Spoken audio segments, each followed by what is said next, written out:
প্রাণীকুলের প্রতি তীব্র কৌতূহলের জায়গা থেকে আপনি সেরেঙ্গেটি সম্পর্কে জানতে চাইতে পারেন। আর আপনি যদি ভ্রমণ পিপাসু হয়ে থাকেন, তবে এটি হতে পারে আপনার জন্য সবচেয়ে সেরা প্রাকৃতিক আয়োজন। সেরেঙ্গেটি তানজানিয়ায় অবস্থিত একটি অঞ্চল, যা প্রাণীদের সর্বোৎকৃষ্ট অভয়ারণ্য হিসেবে সারা বিশ্বে সমাদৃত। এখানকার যে জায়গাটি আপনাকে সবচেয়ে বেশি আকর্ষণ করবে তা হচ্ছে সেরেঙ্গেটি ন্যাশনাল পার্ক, যা বন্যপ্রাণীদের পবিত্র ভূমি হিসেবে পরিচিত। প্রাণী বৈচিত্র্যের ব্যাপকতার কারণে এটি আফ্রিকার 7ম আশ্চর্যের একটি এবং সারা বিশ্বের সেরা 10 আশ্চর্যের একটি স্থান অধিকার করে নিয়েছে। এবার আপনি প্রশ্ন করতে পারেন, ঠিক কী কারণে সেরেঙ্গেটি এতটা বিখ্যাত? এর উত্তর হচ্ছে দ্য গ্রেট মাইগ্রেশনের জন্য। দ্য গ্রেট মাইগ্রেশন বন্য প্রাণীকুলের জন্য একটি অতি গুরুত্বপূর্ণ ঘটনা, যা সারা বিশ্বের মধ্যে কেবল সেরেঙ্গেটিতেই ঘটে থাকে। এই ঘটনার মাধ্যমে সবচেয়ে যোগ্য বন্যজন্তু প্রকৃতির সাথে খাপ খাইয়ে টিকে থাকে। অপরদিকে অভাগাদের জায়গা হয় অন্য কোনো জন্তুর পাকস্থলিতে। সেরেঙ্গেটির অদ্ভুত বাস্তুতন্ত্র লক্ষ লক্ষ প্রাণীর আশ্রয়স্থল। এখানে 3000-এর বেশি সিংহ এবং 9000 হায়েনা জীবন ধারণ করে। সেই সাথে রয়েছে কুমির, চিতা, ডোরাকাটা বাঘ, বন্য কুকুর সহ অসংখ্য মাংসাশী প্রাণী। এছাড়াও রয়েছে ওয়াইল্ডবিস্ট, বুনো মহিষ, জিরাফ, জেব্রা, আফ্রিকান হাতি, দিগদিগ, কৃষ্ণসার, হরিণ সহ হরেক প্রজাতির তৃণভোজী প্রাণীর বিচরণ। রয়েছে নানা প্রজাতির সরীসৃপ। এই সকল প্রাণী তানজানিয়ার সেরেঙ্গেটি থেকে কেনিয়ার মাসাই মারা প্রায় 800 কিলোমিটার এলাকা জুড়ে একটি জীবনচক্রে পরস্পরের সাথে সম্পর্কে আবদ্ধ থাকে। সুপ্রিয় দর্শক, আদ্যপান্তর আজকের পর্বে আমরা জানব সেরেঙ্গেটি এবং বিস্ময়কর গ্রেট মাইগ্রেশন সম্পর্কে।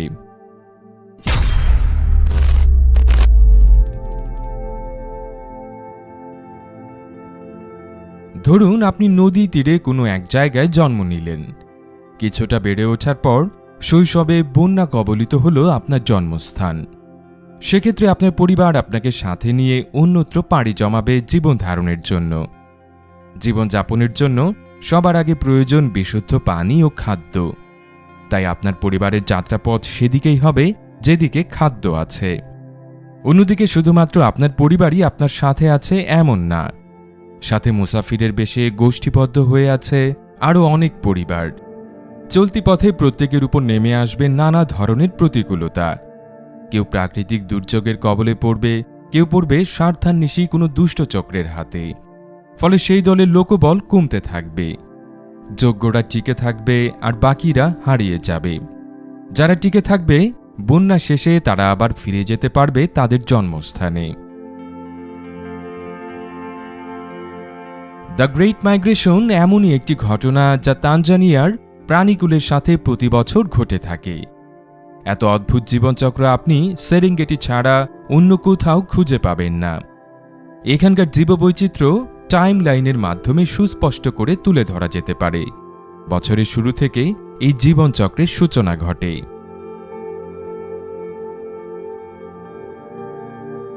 দ্য গ্রেট মাইগ্রেশনের এই যাত্রা শুরু হয় উত্তর সেরেঙ্গেটি থেকে, যেখানে নূ হরিণ বাচ্চা প্রসব করে।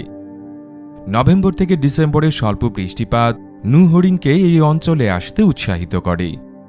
কয়েক সপ্তাহের ব্যবধানেই এখানে হাজার হাজার হরিণের আবির্ভাব ঘটে। এই আগমনে মুখর হয়ে ওঠে উত্তর সেরেঙ্গেটি। অল্প বিরতি নিয়ে আবারও বৃষ্টিপাত শুরু হয়। মূলত হরিণের বাচ্চা প্রসবের জন্য ফেব্রুয়ারি সবচেয়ে উপযুক্ত সময়।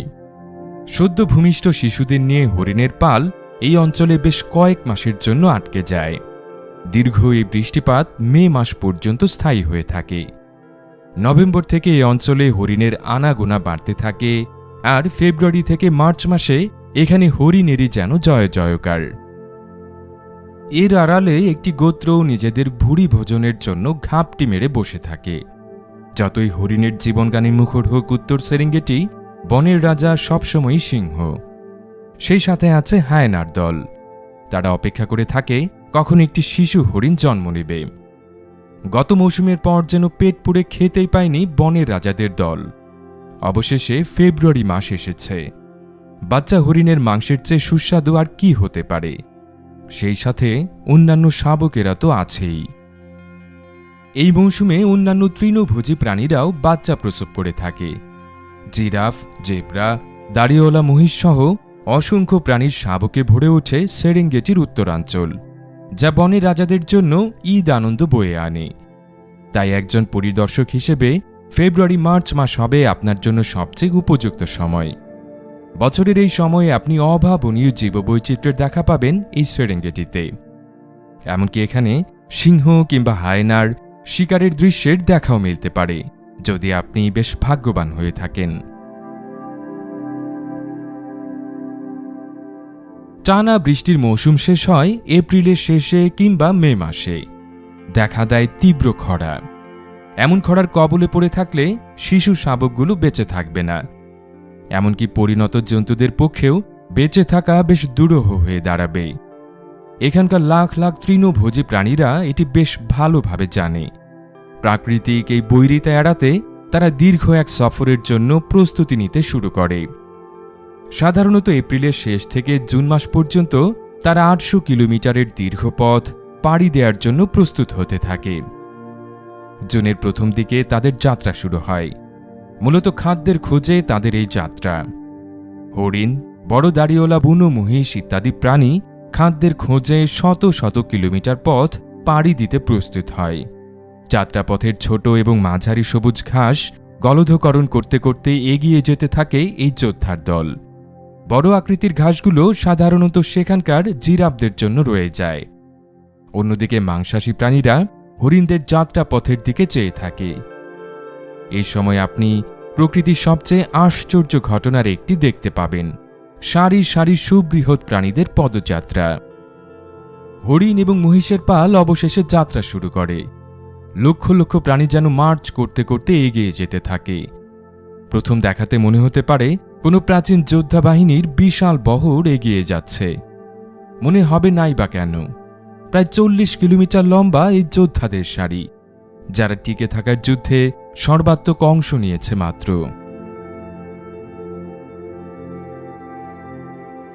সেরেঙ্গেটি থেকে পশ্চিমে যেতে যেতে প্রথম বাধা আসে একটি নদী। নদীর নাম গ্রুমেতি। এই নদীতে অনেক কাল ধরে উপোস বসে আছে কুমিরের দল। এরা জানে তাদের খাদ্য তাদের দিকেই আসছে। অন্যদিকে হরিণ এবং মহিষের পাল জানে যে তাদের যে করেই হোক এই নদী পাড়ি দিতে হবে, অন্যথায় খাদ্যের অভাবে অকালে ঝরে যেতে হবে তাদের। পালের সকল হরিণ প্রথমে নদী তীরে সমবেত হয় প্রায় ২ সপ্তাহ সময় নিয়ে। এই ২ সপ্তাহ নানা দ্বিধা নিয়ে নদীর এপারেই কেটে যায় তাদের।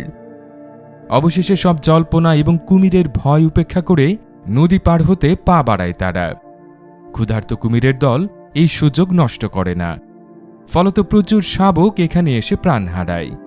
হরিণ এবং মহিষের পালে জনসংখ্যা ভয়াবহভাবে কমে যায় এই নদী পাড়ি দিতে গিয়েই। অবশেষে গ্রুমেতি নদী পেরিয়ে এগিয়ে যেতে থাকে প্রাণীদের এই দল। এত বিশাল পালের জন্য ব্যাপক খাদ্যের প্রয়োজন হয়, যা একটি নির্দিষ্ট জায়গা থেকে সংগ্রহ করা সম্ভব নয়। ফলত পুরো দলকে আরও এগিয়ে যেতে হয়। গ্রুমেতির পর যে বাধা আসে তার নাম মারা নদী। এই নদী সেরেঙ্গেটি আর মাসাই মারাকে পৃথক করেছে।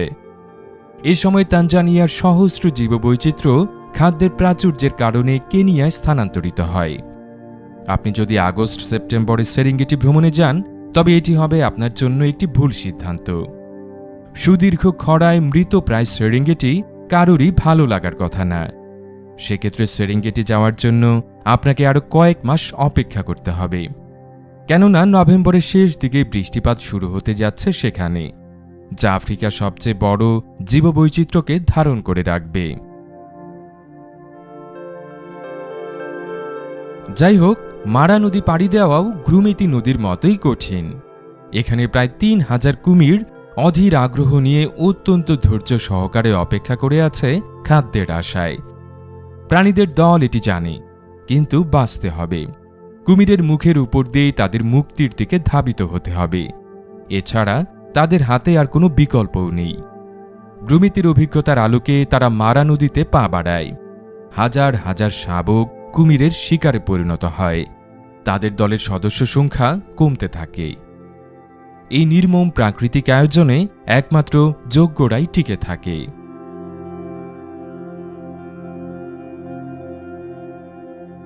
মারা নদী অতিক্রমের পর টিকে যাওয়া যোদ্ধারা অবশেষে কেনিয়ার মাসাই মারায় পৌঁছায়। তাদের সুদীর্ঘ ৮০০ কিলোমিটার যাত্রাপথের পরিসমাপ্তি ঘটে এখানেই।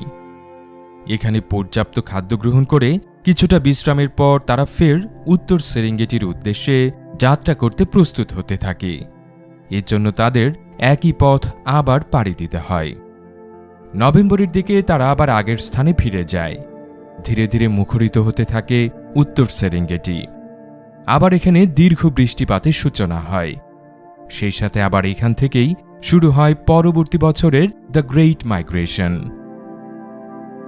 এই সুদীর্ঘ যাত্রায় তাদের সাথে দেখা হয়ে যায় নানা প্রাকৃতিক প্রতিকূলতার এবং হিংস্র সাপজন্তুর।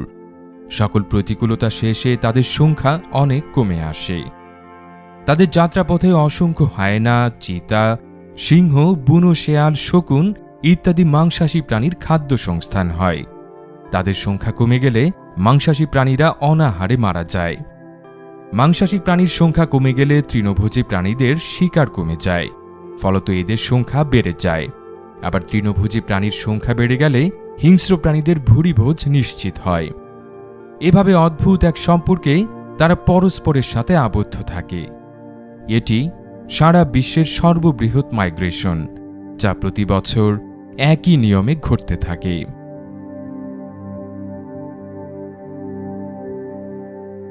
আপনি কখন সেরেঙ্গেটিতে ভ্রমণ করবেন তা পুরোটাই নির্ভর করছে আপনি কোন প্রাকৃতিক ঘটনা দেখতে আগ্রহী তার উপর। বছরের শুরুতে গেলে আপনি দেখতে পাবেন অসংখ্য নবীন প্রাণী মুখরিত সেরেঙ্গেটি, যেখানে সিংহ এবং হায়েনার দল শাবক শিকারে ওত পেতে থাকে। জুলাইয়ে আপনি দেখতে পাবেন সুদীর্ঘ লাইনে লক্ষ প্রাণীর লং মার্চ, আর বছরের শেষে তাদের ঘরে ফেরার দৃশ্য। দর্শক, সেরেঙ্গেটির কোন দৃশ্য আপনাকে নেশার মতো টানছে তা কমেন্টে জানাতে ভুলবেন না কিন্তু।